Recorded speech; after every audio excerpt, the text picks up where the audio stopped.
El gobierno, en colaboración con instituciones privadas, realizará el plan de vacunación en contra del coronavirus. En la primera etapa se priorizará al personal de la salud y adultos mayores en centros geriátricos. Daniel Salcedo fue sentenciado a 4 años de prisión por el delito de fraude procesal al intentar huir a Perú en una avioneta. La misma condena se impuso a su novia Jocelyn Mieles y al piloto Franklin Lara. La Corte Constitucional asegura que hasta el momento no ha recibido ninguna denuncia para dirimir la competencia entre el Consejo Electoral y el Tribunal de lo Contencioso.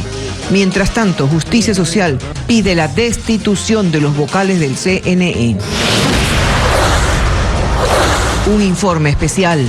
Les describiremos la peligrosa travesía a la que son sometidos menores de edad para llegar a Estados Unidos y reencontrarse con sus padres.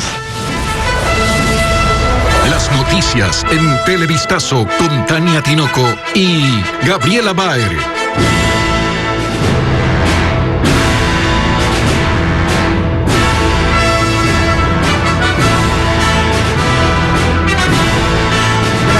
Amigos, comenzamos aquí Televistazo con lo último de la lucha contra la pandemia. Tania, ¿cómo estás? Buenas tardes. Gaby y amigos televidentes, bienvenidos a esta emisión. El plan de vacunación en nuestro país tendrá 3 fases. En enero comenzará este proceso en Ecuador, según informó hace poco el Ministerio de Salud. El plan de inmunización priorizará a los grupos en el frente que combate a la enfermedad. Vamos en vivo con Juan Carlos Aisprúa. Juan Carlos, cuéntanos quiénes serán los primeros en ser vacunados.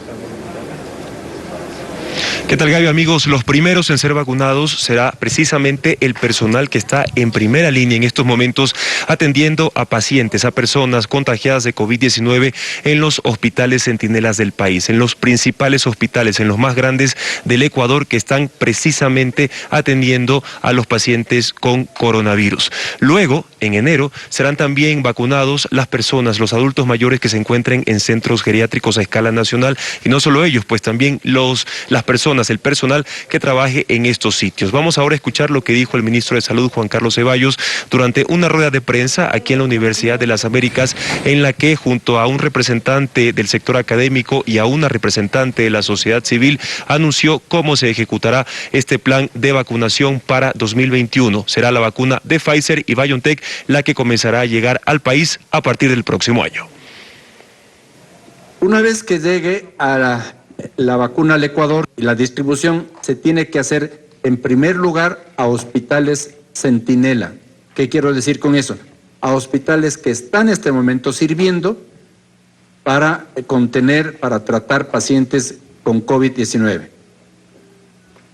Aparte del personal que va a recibir la vacuna, que está operando, que está trabajando en estos hospitales, también vamos a proceder a la vacunación prioritaria de estas 50,000 dosis que probablemente vengan dentro del mes de enero. No les puedo decir una fecha exacta, estamos trabajando día a día con esto, pero va a ser dentro del mes de enero, a los centros geriátricos. Y aquí es importante hacer un señalamiento también, que no son solamente los centros geriátricos, sino el personal que trabaja en esos centros geriátricos. Importante contarles que el ministro acaba de anunciar en esta rueda de prensa que finalizó hace pocos minutos que anoche la Agencia de Regulación, Control y Vigilancia Sanitaria ya aprobó que se ejecute este plan de vacunación con un proyecto piloto con 50,000 dosis a partir del mes de enero del próximo año. Este proyecto, este programa de vacunación masiva en 2021 tendrá un costo aproximado de entre 160 y 200 millones de dólares. Tania, amigos, nosotros en Televistazo a las 7 de la noche, a las 19 horas, les tendremos un informe mucho más detallado de las declaraciones del ministro Ceballos acerca de este plan de vacunación. Gracias a Juan Carlos Aisprúa. En otros temas, anoche un tribunal penal del Guayas dictó la primera sentencia contra Daniel Salcedo Bonilla, principal implicado en la trama de corrupción en los hospitales del IES en Guayaquil. Salcedo junto a otras 2 personas fueron condenados a 4 años de prisión por fraude procesal relacionado al fallido intento de fuga en una avioneta. Diego Cuenca nos explica que es uno de los 4 procesos penales en su contra. En el complejo judicial del Albán Borja en Guayaquil, el Tribunal Penal dictó sentencia condenatoria para Daniel Salcedo Bonilla y el piloto Franklin Lara. Ellos deberán cumplir 4 años de prisión como autores de fraude procesal, es decir, por engañar a las autoridades judiciales al intentar fugarse del país en esa avioneta que se estrelló el pasado 8 de junio en Perú. José Moreno, abogado de Salcedo, ya pidió la suspensión condicional de la pena. Él no era prófugo absolutamente de nada, entonces tenía libertad de movimientos porque ningún juez le había puesto impedimento de salir.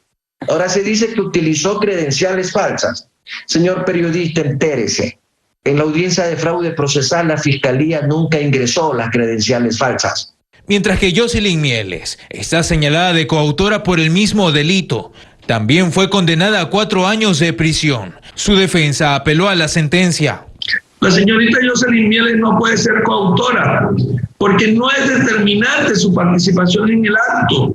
Sinibaldo Cabarcas también es abogado del piloto Lara, quien participó en el vuelo junto al piloto Alfredo Espinosa, que falleció en el accidente. Por su parte, la Fiscalía a través de un tuit indicó que los sentenciados deberán pagar $4,000 cada uno como multa. Mientras tanto, el juicio contra Alfredo Adún, uno de los implicados por ser el dueño de la avioneta que utilizó Salcedo, quedó suspendido hasta que emitan un peritaje médico para determinar su estado de salud, luego de que sus abogados indicaron que tiene cáncer de páncreas. Así se da la primera sentencia de 4 procesos penales contra Daniel Salcedo, el principal investigado en una extensa trama de corrupción, alrededor de millonarios contratos de medicinas e insumos médicos, comercializados durante la emergencia sanitaria, en hospitales del Seguro Social en Guayaquil. Ahora le queda enfrentar las investigaciones por lavado de activos, delincuencia organizada y peculado. La ley anticorrupción pasa a manos del Ejecutivo para que la vete o la ponga en vigencia. Anoche, con 100 votos, la Asamblea aprobó la norma que incluye nuevos delitos como la elusión, los sobreprecios, la obstrucción en la justicia y actos de corrupción en el sector privado. Impone el máximo de la pena a delitos de corrupción cuando sean cometidos durante una emergencia e incluye la pérdida de derechos políticos a los sentenciados. Además, recupera la obligación de un informe previo al de Contraloría para la contratación pública. La norma era un requisito del Fondo Monetario Internacional para entregar $2.000 millones al país. La jueza Yadira Proaño rechazó el pedido de nulidad planteado por la defensa del programador sueco Ola Bini, procesado por acceso no consentido a un sistema informático, y declaró válido todo lo actuado. Con ello continuó la audiencia preparatoria de juicio y se dio paso a que la Fiscalía presente su dictamen acusatorio. Ola Bini ha denunciado varias violaciones a sus derechos, mientras el fiscal del caso sostiene que existen las pruebas de que accedió ilegalmente a servidores de instituciones públicas. Un amotinamiento en el centro de detención de Cotopaxi deja 5 reos muertos y un guía penitenciario herido. Varios de los fallecidos pertenecían a una banda que hace poco más de un año permitió el aterrizaje en la refinería del Pacífico. En realidad, lo que acaba de pasar en esta cárcel no fue tan solo un amotinamiento. Es una pugna de poderes al interior del Centro de Rehabilitación Social entre 2 bandas internacionales. La policía lo confirma y los hechos también, porque 3 de los 5 reos que fallecieron en la reyerta estaban vinculados a un caso de tráfico internacional de drogas. Pertenecían a una banda que en abril del año pasado permitió que una avioneta clandestina aterrizara y despegara en la refinería del Pacífico en Manabí. Las bandas que ustedes tienen conocimiento son bandas organizadas, bandas internacionales, que por reserva del caso no les puedo dar información, pero sabemos que muy pronto vamos a saber quiénes fueron los responsables de este ajusticiamiento que fue a 5 BPLs. Los reos que fallecieron y que estaban vinculados al caso Avioneta del Pacífico son Jaime Gregorio Almache, Yasmani Mora Tomalá y Estuardo Ramón Zamora. Los otros 2 reos fallecidos fueron identificados como Carlos Santillán Villamar y Carlos Murillo Vera. Los que estaban afuera en los pabellones comenzaron a tirar piedras, se veía por las ventanas que tiraban piedras a los guías penitenciarios, a los policías. Después ellos ya lograron controlar, llegaron más policías, lograron controlar. En el enfrentamiento también resultó herido un guía penitenciario. Hubo al interior disparos y también lanzamiento de piedras, entonces justamente le impactó en el cuero cabelludo y por tal situación recibió los primeros auxilios por parte de los médicos del cuerpo de bomberos. Las armas que los reos utilizaron, pistolas, cuchillos, fueron decomisadas por la policía después del motín, que fue controlado en pocas horas. Y más adelante entrevistaremos al general Patricio Pazmiño, ministro de Gobierno, quien nos dará más detalles del motín carcelario en Cotopaxi, la inseguridad en el país y otros temas de interés nacional.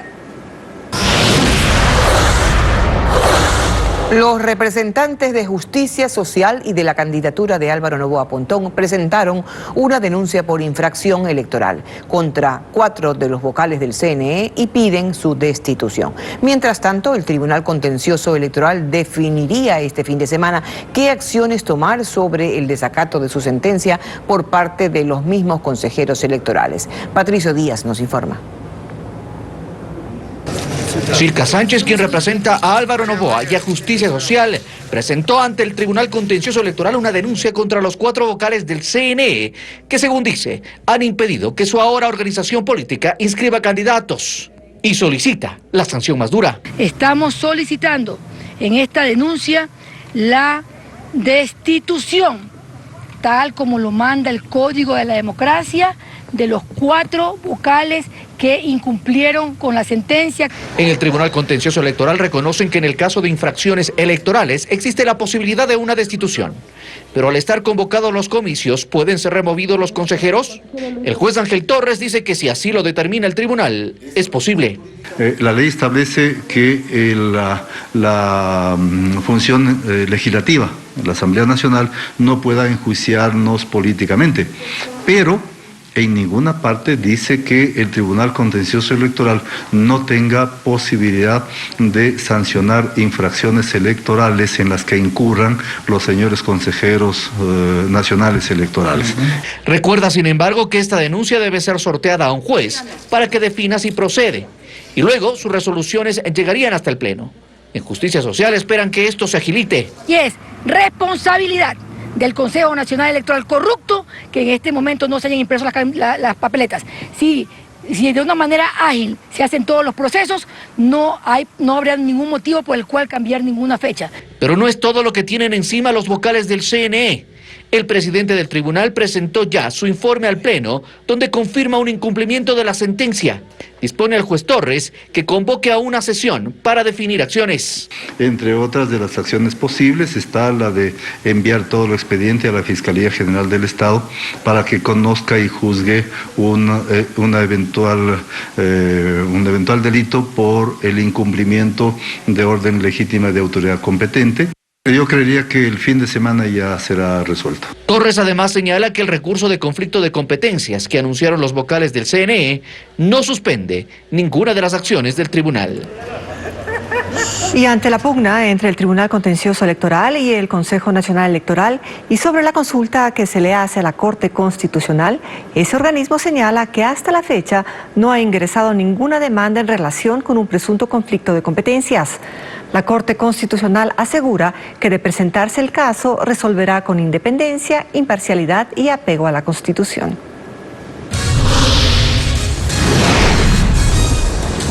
Vamos a la pausa y al regresar, la peligrosa travesía a la que son sometidos menores de edad para llegar irregularmente a los Estados Unidos e intentar reencontrarse con sus padres. Un informe especial, ¿reencuentro o pesadilla?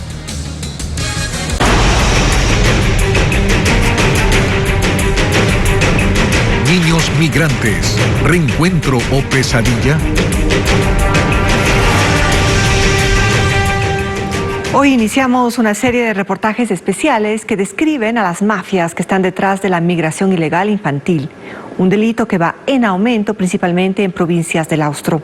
William Young viajó a varias comunidades rurales de la sierra y nos presenta historias de quienes contrataron a los denominados coyotes para llevar a niños y adolescentes a Estados Unidos de forma clandestina.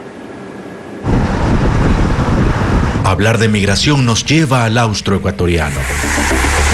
Datos oficiales del Ministerio de Relaciones Exteriores confirman que la mayoría de viajes ilegales hacia Estados Unidos salen desde esta zona del país, en especial de las comunidades rurales. Cada vez son más los niños y adolescentes que emprenden esta travesía clandestina y peligrosa. La mayoría tiene entre los 12 y 17 años de edad. Santiago aún se culpa por la decisión que tomó al contactar a un coyote para que lleve a sus sobrinos de 8 y 13 años a Estados Unidos de forma ilegal. Al final, su hermana se sumó al viaje y en total pagaron más de $60,000. Tuvieron que hipotecar su único patrimonio, la casa familiar en una zona apartada de Cuenca, provincia de La Suay. Bueno, el coyotero que le contratamos aquí en Cuenca, él le ofreció llevarle directo a Estados Unidos, en máximo de 18 días llegaba. ¿Qué le dicen sus sobrinos? ¿Algún momento le dijeron, tío, nos pasó esto en el viaje? Bueno, lo que ellos más recuerdan es el viaje que hacían en los camiones, en los vagones que les metían y les hacían dormir entre cajas. Y no tenían forma de moverse y hasta a veces les faltaba la respiración porque había mucha gente dentro y tenían miedo que pase algo. Y ese rato que el menor sufría de epilepsia, a veces le cogía los ataques ahí. ¿Se arriesgaría otra vez a hacer eso con sus sobrinos? No, jamás.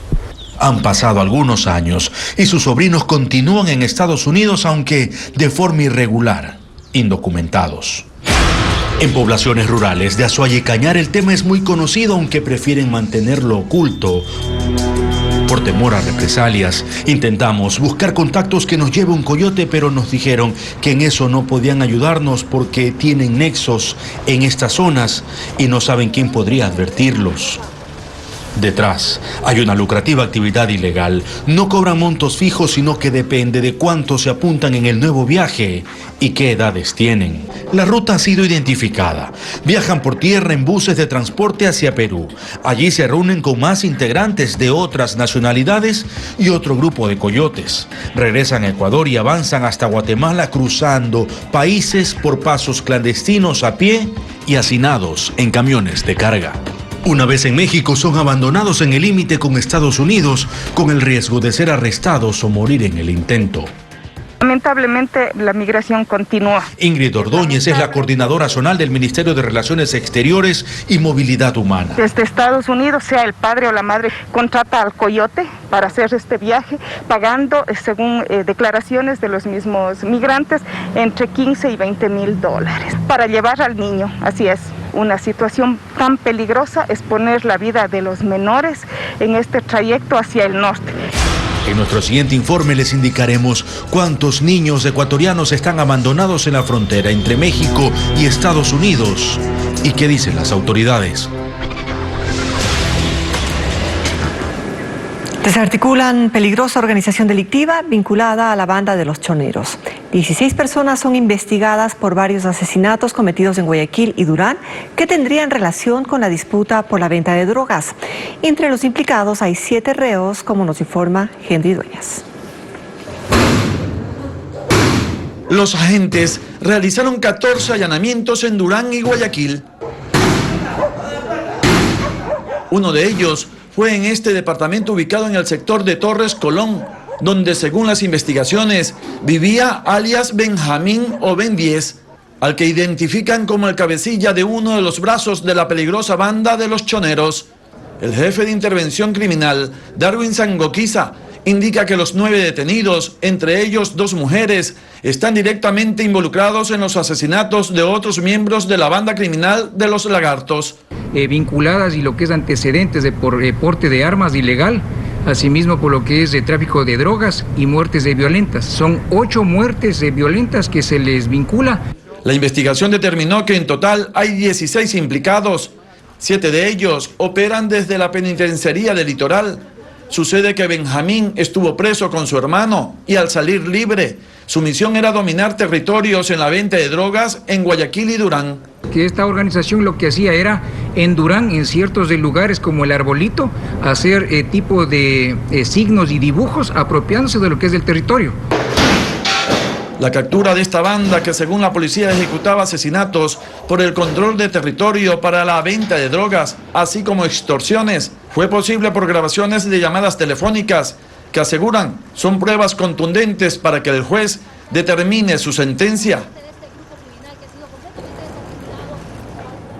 Como anunciamos, nos acompaña vía telemática el ministro de Gobierno, Patricio Pazmiño.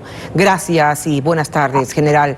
En las últimas horas se produjo un nuevo motín en la cárcel de Cotopaxi. Ahora son 5 las víctimas. ¿Qué más tiene que pasar para admitir que todas las medidas tomadas hasta ahora por el gobierno parecen insuficientes a la hora de controlar los penales en el Ecuador? Gracias, buenas tardes, un saludo a la teleaudiencia. Los reportajes que preceden a mi entrevista creo que han sido bastante explícitos para demostrar la complejidad que estamos viviendo en los temas de seguridad. Tenemos por un lado el tema del motín carcelario, tenemos el tema de la migración de menores, tenemos el tema de desarticulación de una importante banda en Guayaquil. Entonces, por un lado se demuestra que el Ministerio de Gobierno, Policía Nacional están cumpliendo su trabajo, están trabajando bajo las estrategias que se ha medido, pero es tan complejo el tema que debemos comenzar a pensar que las causas del problema de seguridad que estamos viendo en este momento van más allá de policías, van más allá de las estrategias, sino que tenemos que comenzar a enfocar las causas estructurales del problema. Lo que tiene que ver al centro carcelario. En efecto, general, dicen por allí, a grandes males, grandes remedios. ¿Cuál podría ser el gran remedio para poner fin a esta violencia en las cárceles? A eso iba este momento. Los problemas en los centros de rehabilitación social no son nuevos. Si nosotros hiciéramos un histórico de lo que ha pasado, de manera cíclica se van produciendo estos sprints que estamos teniendo ahora. Y esto nos lleva a pensar que como Estado, y estoy hablando del conjunto de instituciones que conformamos el Estado, tenemos que comenzar a subsanar los problemas que tiene el sistema de rehabilitación social. No se trata solamente de haber construido grandes centros de rehabilitación social, se trata también de mirar el tema desde la óptica de la seguridad de los centros, los temas de rehabilitación y también la adecuada participación de los diferentes organismos del Estado en los diferentes niveles de tener el sistema de rehabilitación social. Mientras no nos enfoquemos... Días atrás, perdón la interrupción, cuando hubo serios problemas en la cárcel de Esmeralda, se decidió cambiar de prisión a varios reos considerados líderes dentro de sus bandas. ¿Esto va a darse otra vez? Por ejemplo, ¿hay una fecha para reabrir finalmente la cárcel de La Roca en Guayaquil y poner allí a estos cabecillas de las bandas que se disputan los controles en los penales? Frente a los problemas que tenemos ahora, nosotros optamos por acciones que sean de ejecución inmediata, mientras, como vuelvo a decir, se ejecuten esas que vayan al fondo y a la estructura de los problemas. Y son varias las acciones. Entre una de esas es siempre la movilización, la reubicación de algunos privados de libertad que, de acuerdo a las apreciaciones e incluso a las investigaciones que hace la policía, son los que pueden estar o susceptibles de cometer de ser víctimas de algún delito, o los que pueden ocasionar algún tipo de delito. En lo que tiene que ver a La Roca, a pesar de los problemas que hemos tenido económicamente últimamente en el país, esta cárcel ha sido rehabilitada y yo entiendo ya que este momento está ya asignándose algunos PPLs a esa cárcel. Más es decir, detalles que hay fecha para reabrirla. Puede dar el SNAI. ¿Perdón? Hay fecha para reabrirla, hay la decisión de reutilizarla, ya. Hasta donde yo entiendo, y no soy la voz oficial porque es el SNAI, y hay un número de PPLs asignados a ese centro de privación de libertad, es decir, La Roca ya estaría funcionando. Sin embargo, yo pienso que más precisión al respecto lo puede dar el SNAI. Ministro Pazmiño, de cara a las celebraciones de Navidad y fin de año, ¿cómo se combatirán las fiestas clandestinas? ¿Cómo se evitará, por ejemplo, el incumplimiento de las disposiciones del COE? La policía estará lista para llevar ante la justicia a ciudadanos bien intencionados pero irresponsables. El plan de diciembre seguro, es un plan que se ejecuta todos los años, y este año tiene un elemento más, el tema que estamos en medio de pandemia, y dentro de este plan está también considerado, como se viene haciendo en coordinación con el ECU 911, con los gobiernos autónomos descentralizados, se viene haciendo el control del espacio público, especialmente en estas aglomeraciones donde no existe el distanciamiento reglamentario y donde seguiremos aplicando la intervención de policía y de alguna manera en carácter interinstitucional para evitar, primero, que se produzcan y segundo, de producirse, inmediatamente terminarlas, y ahí el gobierno autónomo descentralizado es el que aplica las sanciones que corresponden por el mal uso de la vía pública, por la ingesta de bebidas alcohólicas en la vía pública y por otras contravenciones que podrían darse. Contravenciones que se vienen ejecutando a los ciudadanos de manera permanente y reiterativa. Luego tiene el plan los otros componentes que normalmente se utiliza en estas épocas por parte de la policía, y que son la cobertura en lugares de comercio, en lugares de visita turística de las personas, básicamente playas. ¿Hay alguna disposición especial justo en las playas y en Salinas en particular? De lo que yo entiendo, las playas de algunas provincias, de acuerdo a las disposiciones que ha dado el COE, han sido habilitadas, y en el caso de Guayas este es el caso. Hay playas que están habilitadas, se han abierto de manera permanente de acuerdo a las evaluaciones que ha hecho el COE, y nosotros, de acuerdo a esas playas que han sido habilitadas, obligatoriamente pondremos el servicio de policía para que se garantice todos estos aspectos que yo estoy tratando de explicar. Lo que tiene que ver con la pandemia, el distanciamiento, para que no existan aglomeraciones que puedan poner en riesgo la salud de las personas. General, tengo una pregunta final, por favor, por cuestiones de tiempo. Una respuesta corta. Su antecesora, María Paula Romo, denunció el fraude cometido contra el ISPOLE e impulsó la investigación contra responsables y recuperación de dinero. ¿Se ha registrado algún avance al respecto? Estamos ahorita esperando los informes que tienen que ver con las auditorías que se están haciendo. En lo que tiene que ver al interior de la policía, se ha hecho ya una sanción administrativa a quien fuera director del ISPOL en aquella época, que básicamente luego de cumplir los procesos podría terminar en una desvinculación ratificada, y digo podría porque todavía hay que seguir el debido proceso y la garantía de aquello. Lo que tiene que ver al ISPOL, se está ya generando las capacidades necesarias para hacer auditorías forenses de lo que constituyeron estas transacciones, y también ya hemos logrado ubicar asesorías técnicas penales y de recuperación de bienes, que serán las que hagan el acompañamiento a las acciones que ya se ha tomado con anterioridad. ¿Podríamos tener entonces tentativamente una recuperación económica próximamente? Yo creo que aventurar una fecha es muy poco. El tema es bastante muy aventurado. El tema es bastante complejo y incluye incluso actividades fuera del país, y por lo tanto yo no me atrevería a dar una fecha, pero lo que sí digo es que no vamos a desmayar hasta que se establezcan responsabilidades y se recuperen los capitales. Gracias. Ha sido el ministro de Gobierno, Patricio Pazmiño, con nosotros. Nuevamente, gracias por estar con nosotros. A usted, Tania, mucho gusto. Gracias.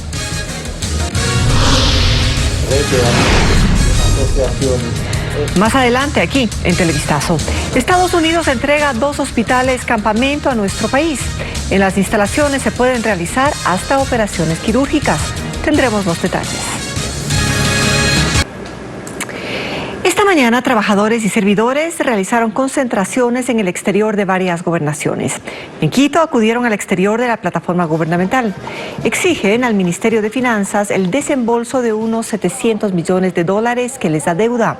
Además, rechazan cualquier intento de reducción de los recursos asignados. El Comando Sur del Gobierno de Estados Unidos entregó a Ecuador 2 hospitales tipo campamento que permitirán brindar ayuda en zonas donde se registren desastres naturales. Los equipos estarán bajo la administración del Servicio de Gestión de Riesgos en Guayaquil y del Ministerio de Salud Pública en Quito.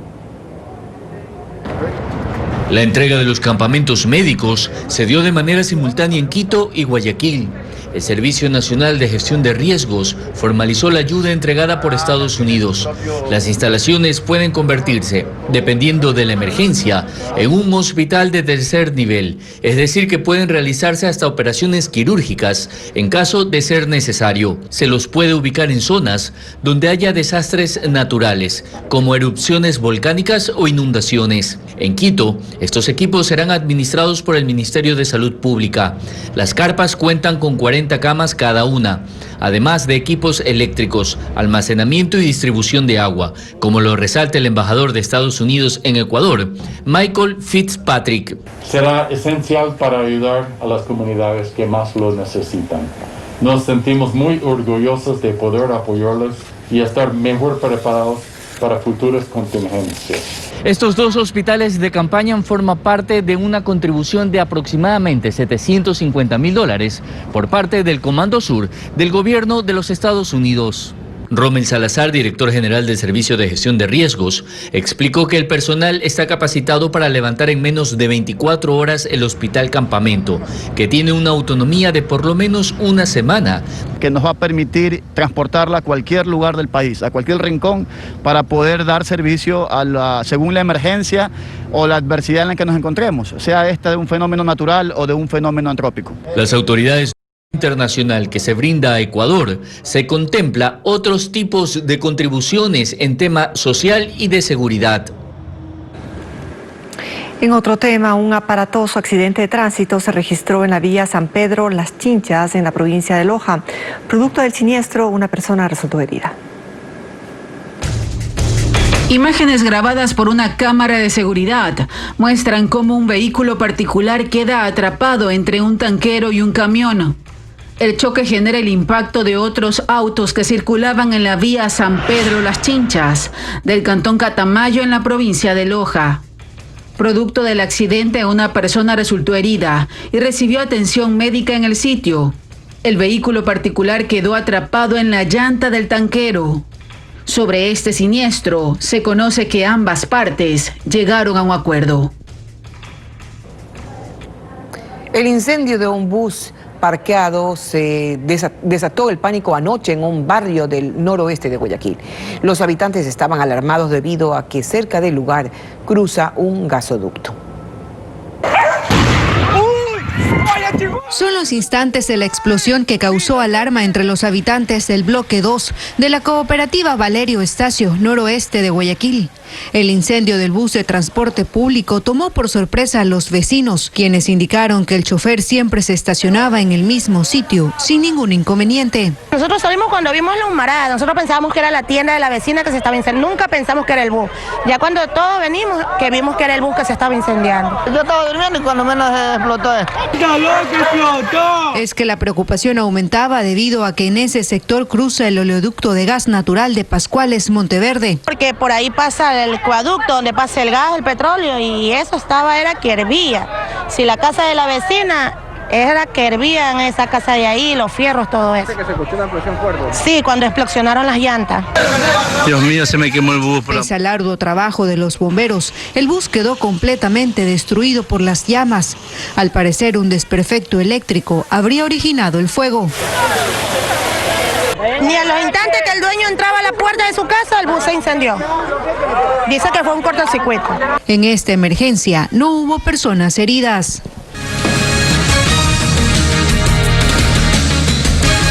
Seguimos informando. Desde el próximo lunes, el consorcio Urbaceo iniciará sus operaciones de recolección de basura en Guayaquil. Un servicio que hasta ese día lo dará el consorcio Puerto Limpio. El contrato de $400 millones estará vigente por los siguientes 7 años, como nos cuenta William Young. Presentaron las 200 unidades que serán parte del sistema de recolección de basura en Guayaquil por los próximos 7 años. Se trata de un contrato millonario adjudicado al consorcio Urbaceo, que lo integran la empresa española Urbacer y la compañía ecuatoriana Valango, esta última relacionada al municipio en los contratos de recolección de desechos durante los últimos 25 años, en el puerto principal, primero con Bachagnón y luego con Puerto Limpio.